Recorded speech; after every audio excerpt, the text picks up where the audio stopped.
We're here because free speech is under attack. We're here because people are being convinced that socialism works. We're here because people are being judged guilty until proven innocent. We are fighting back with facts. This is not a safe zone, so buckle up, Buttercup. This is the raw, naked truth.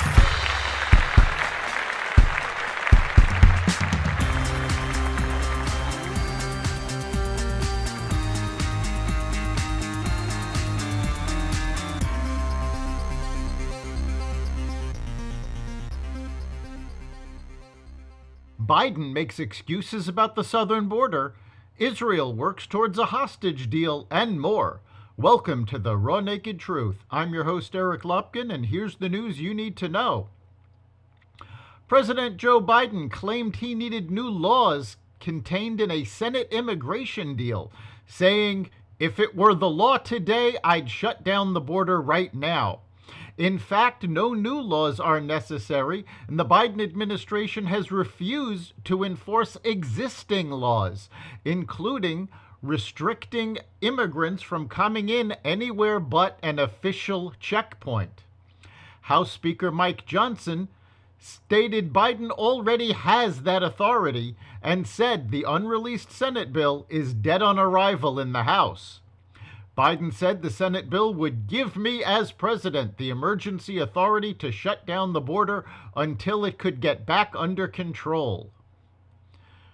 Johnson tweeted, "Any border shutdown authority that allows even one illegal crossing is a non-starter. The number must be 0. Israel's war cabinet met again to discuss a potential hostage deal emerging from a four-way meeting between the U.S., Israel, Qatar, and Egypt that took place in Paris this weekend. An Israeli official said there is still a long road ahead. U.S. National Security Council spokesman John Kirby said, "I don't think we have a deal that we can announce, but I do think we've made some progress."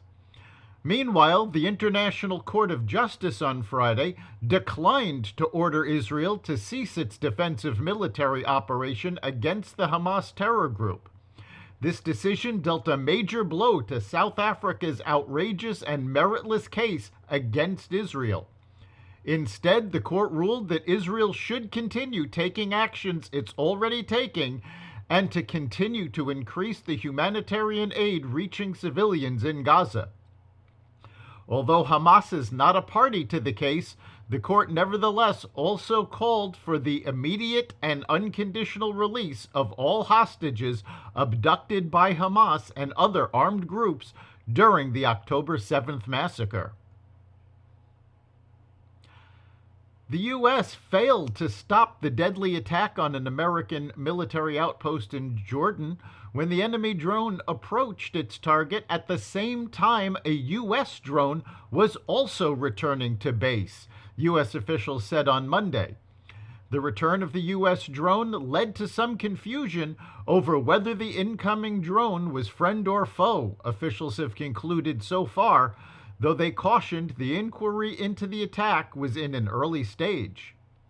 The enemy drone was launched from Iraq by a militia backed by Tehran and struck the outpost's living quarters, U.S. officials said.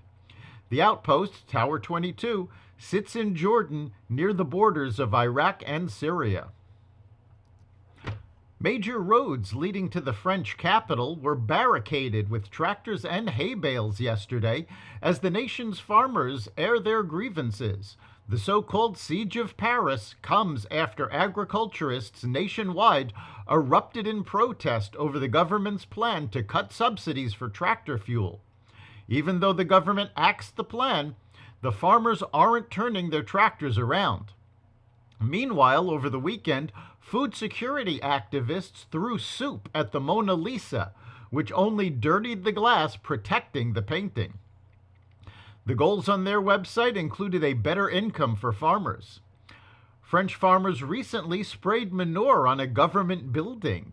The farmers say the move on Paris is meant to make officials address a host of economic hardships plaguing their industry, and to remind urbanites where the ingredients for their baguettes come from.